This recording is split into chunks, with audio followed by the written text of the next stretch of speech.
This is Christopher Moldong of Chris's Storytelling Corner. Today I'm going to do a movie review for Maquia When the Promised Flower Blooms. Next time I'll have a manga review for Skip Beat Volumes 25 and 26, a book review for Hero Born Legends of the Condor Heroes Volume 1, and a movie review for the Filipino movie I Love You Hater and Disney's Christopher Robin. Check out my Twitter page and author's Facebook page. Links to all these will be provided on the description. I'd really like to hear from you guys as well, so leave any comments and make sure to subscribe and share this channel as well. So the way that this is going to work is that I'm going to give a detailed recap of Maquia When the Promised Flower Blooms and then give my thoughts on the movie. So there will have spoilers. As far as an initial grade goes, A+. This was that great. It was just such a great movie. If you like anime, I'll tell you about it, my thoughts, but A+. Okay, let's recap Maquia. So the Eolf people lives far removed from the world of men, spending their days weaving hibiol, which is a special cloth which serves as a written chronicle of the passing of time. The the Eolf people age much more slowly than regular humans and have the capacity to live for hundreds of years. They are legendary to outsiders who have dubbed them the Clan of the Separated. So Makia, a young orphaned Eolf girl, serves as an assistant to the clan's chief, Racine, who warns her about creating emotional attachments to outsiders, positing that she will know what true loneliness is if she does. Soon afterwards, the neighboring kingdom of Mezart sends armed soldiers on the backs of flying dragons called Hanato, or yeah, I think it's I'll call it Hanato, to the Eel village. Unable to find the secret to their longevity, the army attacks, kills most of the Eolf, and takes a friend of Machia's named Lelia as a prisoner.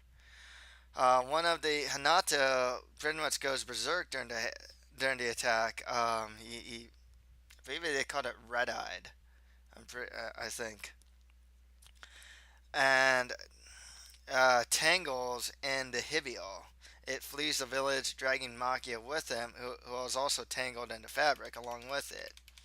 After awakening in the forest, she happens upon an ambushed caravan and a drunk half-Eeyore merchant, where she finds a newborn baby boy held tightly in the arms of his deceased mother. Unwilling to let it die, she pulls him from the baby from the dead woman's arms and decides to take him in as her son.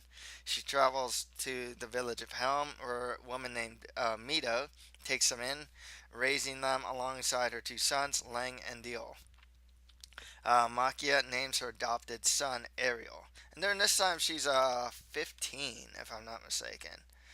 And time passes, and Maquia discovers that Lelia has been forced into an arranged marriage with the Prince of Mezart, and travels on ship with Ariel to try to free her.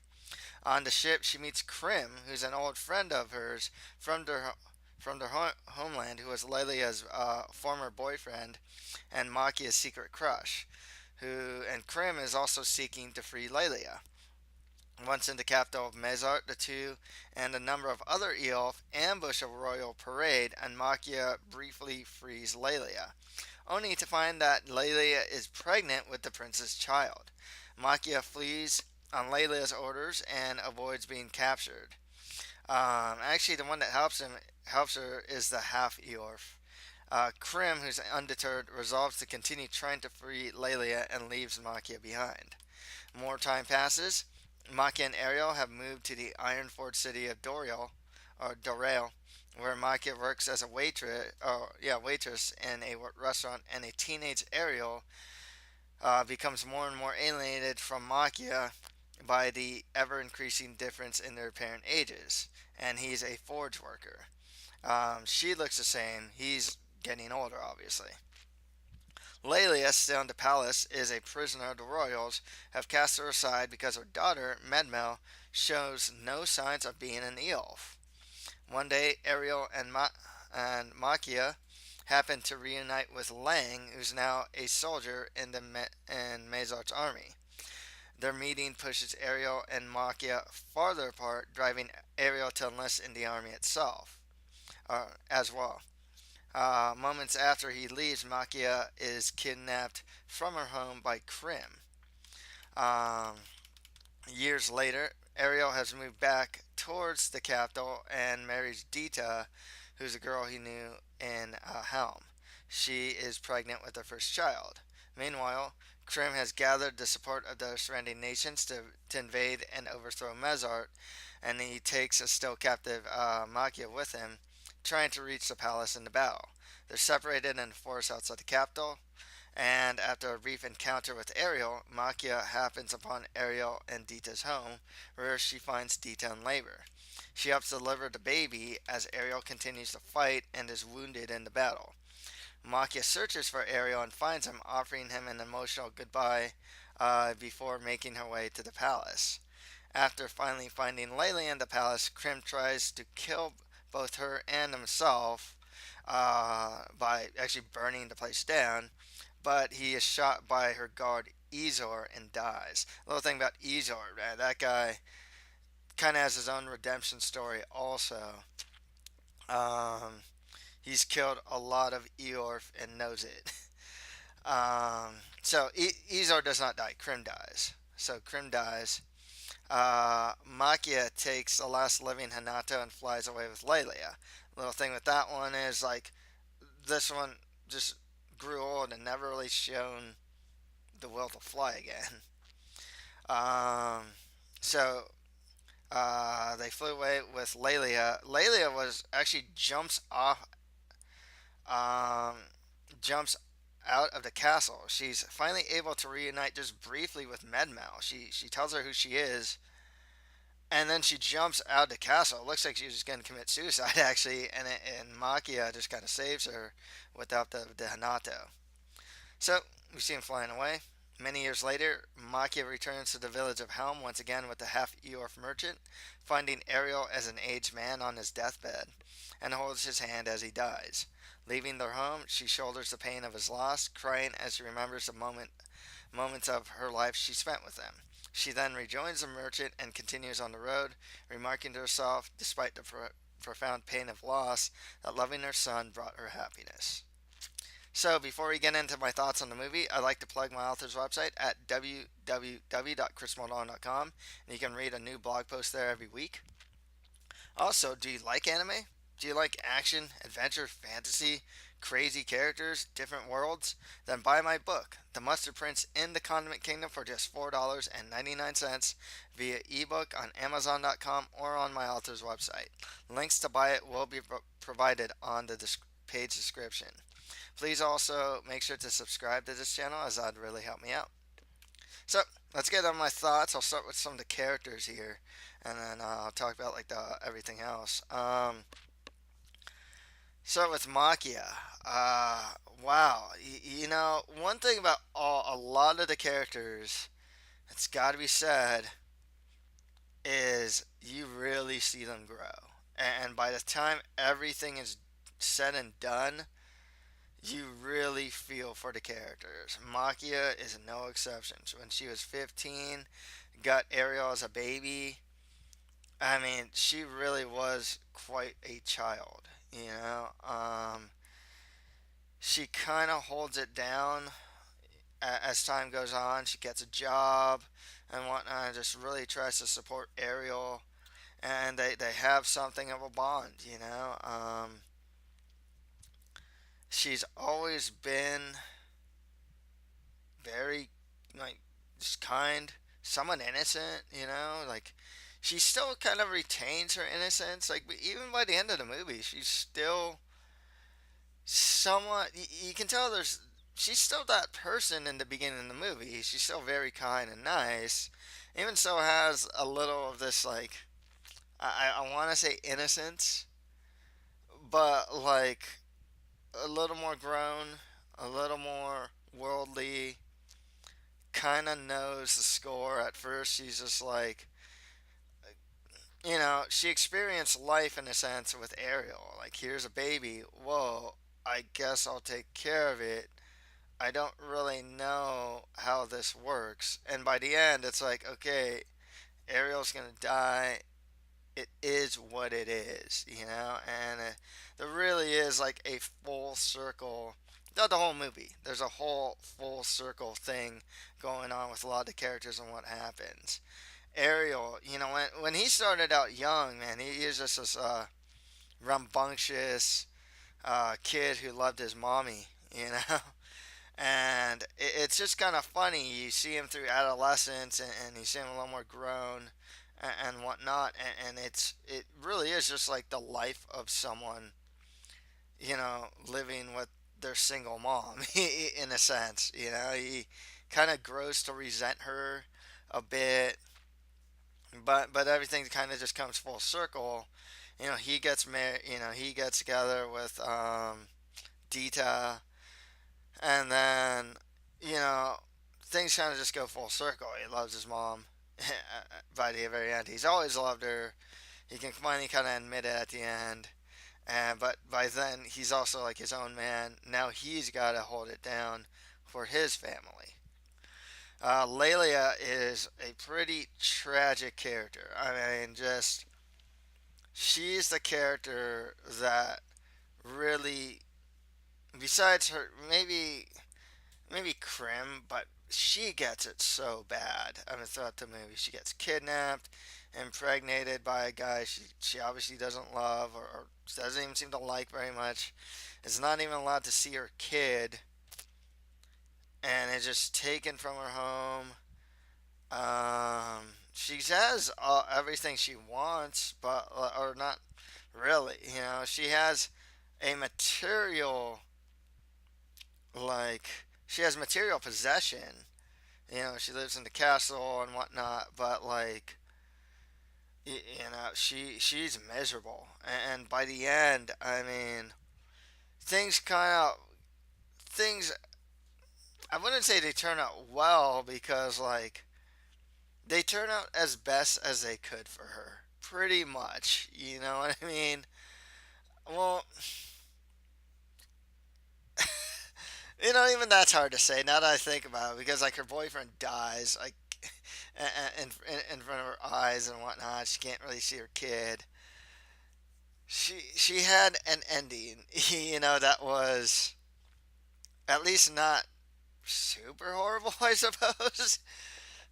I mean, as a character, she was always kind. It's kind of weird because she was always kind of the princess to begin with, and then she actually kind of she becomes one, and she's not happy. I mean, by the end, you know, she's a prisoner in the castle, you know, a prisoner of luxury, and but she can never get what she really wants, which is like her daughter and to get to know her daughter. And this is kind of an interesting parallel because Rancine, she's all like, "Hey, don't get close to people because you're going to experience loneliness." Well, the fact of the matter is, Lelia actually didn't get close to anyone and felt loneliness, like regardless. She was not connected with her daughter. By the end, she leaves her daughter. Literally leaves her daughter. She just jumps away. So you know, Rancine's like Rancine kind of wanted to avoid the Maquia ending, but Maquia, by everything with Maquia, she was happy. You know, it's like, you know what, this was ultimately good. What what happened with her and Ariel, despite the loneliness, the loss, and whatnot, she was happy at the end. With Lelia, she just was not. I mean, she did not have people around her, and you know, and having that type of separation, especially from her daughter, just caused her to be miserable. I mean, just miserable. And in that sense, it's an irony. You know, it's like, okay, you get close to people, you're gonna be miserable because you're gonna live longer than people. They're gonna die. You're gonna be left alone. Okay, and then it's like, okay, here's Lelia. You're not close to people. You're going to get old and be all alone and miserable. you know. And speaking of miserable, Krim. Oh man, this guy by the end is just I mean, he's so delusional. I mean, he's just like, oh, we're all suffering, but you, Makia, got to have fun. I'm like, no, dude. Makia was holding it down for her kid. Okay, she was not just sitting around having fun or having jobs and having fun. She was holding it down because she needed to take care of business. And by the end, this guy is just a story of tragedy. I mean, just, he loved Layla till the end, but in the most delusional way, to the point that he was just willing to kill himself and her. He got shot by the dude, Izor, the captain of the guard, who killed so many Eolfs, and he had one of the most tragic endings. I mean, it just, things didn't really come full circle for him. At the very least, I can say that with Lelia, it kind of seems like at least she got to talk to her daughter. At least she got to escape the castle. So, in that sense, Lelia's story did come full circle in a sense. Krim's did not. He was just like, he got the bad ending. I mean, plain and simple. He just got the bad ending. He didn't get his revenge. He didn't get the girl. He lived a life of pretty much suffering. Um, got killed by Ezor, and it's just kind of like, okay, yeah, he got the bad ending right there. We also got to see Lang. It's cool. I think he loved I forgot if it was him or the other brother that loved Maquia. No, I think it was him. It was him. He had a thing for Maquia. Good guy. Gets aerial job. He gets promoted. He's just a good guy. Like even he gets kind of a full story, full circle thing too. He's just like, he was a kid. We got to see him as a kid. We got to see him as a soldier. We got to see him as like a higher ranking, a higher ranking soldier, and now he's helping Maquia and Ariel, and um, so in a small way, um, yeah, he got like a full story, full circle thing as well. We didn't get to know much about Medmel. I mean, she was just a daughter that she wanted to see her mother. She got to see her mother, and then her mother just jumped off the castle and said bye. It was pretty sad in a sense because it's just kind of like, can you take Medmel with her? How come Medmel stayed human? Like, there was a halfling. We saw the halfling. He didn't age. He didn't age. By the time the end of the movie happened, the halfling guy like was still the same. He's still like the same. And it's kind of funny. What's funny with that guy? I don't know if they even said his name, but he's there. He's like the coolest character. He was one to like. He's barely on it, but he stands out when he's on it, and he's always there when like. He's almost like a Deus Ex Machina character in a sense, where he's kind of there when Maquia needs him the most. Like you saw him like 3 times. In the beginning, when he first meets Maquia, and then he saves her after Lelia tells Maquia to leave, and then at the end he's the one that's like taking her to see Ariel. And he gets the cool one-liners, and he gets to kind of just look cool. Izor, kind of the captain of the guard, he kind of got a good ending in a sense. I mean, he's looking for redemption, and it seemed like he was really happy to see Lelia be free. I can't help but feel that he probably secretly loved Lelia. I can't help that. To feel that way, it just kind of seemed that way. He kills Krim. This guy is just this guy in Eos. It's just wow. But man, he's just he is he really is like the ultimate badass, and just like a dude you don't want to mess with. There are also a lot of other characters detail we got to see. It's kind of funny. At the very beginning, she was like picking on Ariel for loving his mom, and then like she totally liked him, right? And Dita the next day goes to see him, and Ariel and Maquia has left, and it's like, but then they meet up again, and get married and have, well, they have a kid, and she actually gets a full things kind of come full circle for her as well. As far as the full circle thing goes, I mean there is definitely themes of life and death here. I mean, when the dog dies, it really was just like, oh, hey, like things, they start to realize that, hey, things aren't going to stay forever, and it's kind of sad with like Maquia, because that's what people she cared for, like Ariel, won't be there forever. In a sense, they age slowly, but eventually they're going to pass away too. If you really think about it, I mean, they're not absolutely immortal in a sense. It actually reminded me of the end of Vampire Hunter D Bloodlust in a sense, where D helps. I think this one girl. I forgot. It's been a couple of years, and at the very end of the movie, he goes to see her funeral. You know, and he's still exactly the same. If I'm not mistaken, it's something of that nature. I'm pretty sure it was something to that nature. I could be wrong. It's been years since I've seen it, but it just kind of reminded me of it with Maki and Ariel. At the very end of the movie, she goes see Ariel on his deathbed. So that's just been there throughout the whole movie. There's a lot of redemption in here. There's a lot of themes of loneliness.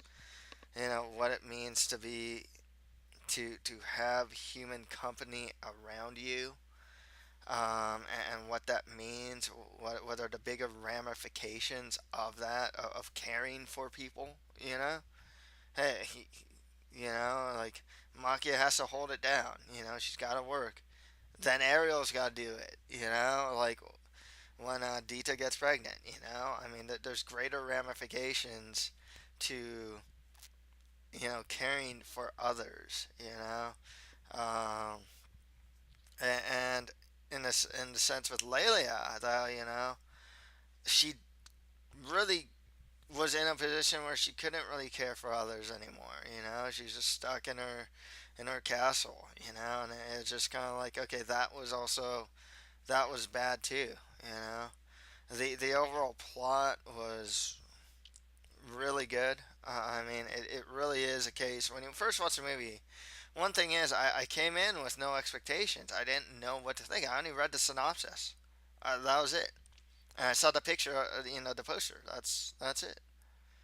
And then when the movie happened, I'm like, okay, where is this going? It looks beautiful. I mean, you can see the tapestry, the cloth and whatnot, and all that stuff, and it just looked beautiful, And it's like, where is, I'm a bit curious, where is this going?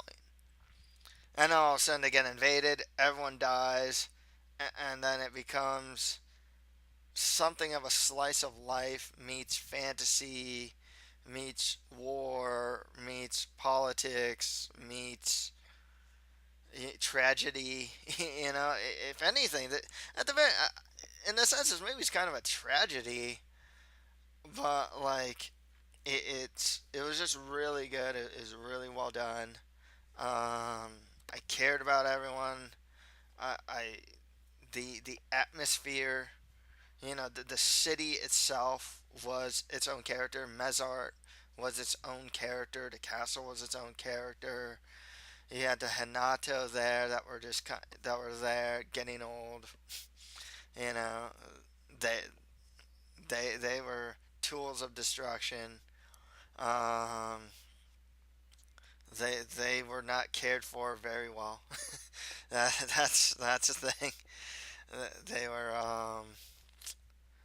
they were just tools. In a sense, a lot of these Eolf are just tools too, and I can see how there's a connection between the Eolf and the Hinata, just because they're just kind of tools for humans to use for their own political gain. It's like, oh hey, look, if we get to Hinata, we can be the strongest nation. Oh hey, if we capture the Eolf, maybe we can have immortal children. And that's the thing. So um, quite tragic. The ending, man, that made me sad. It had a couple false endings, and it could have actually ended at a lot of different places.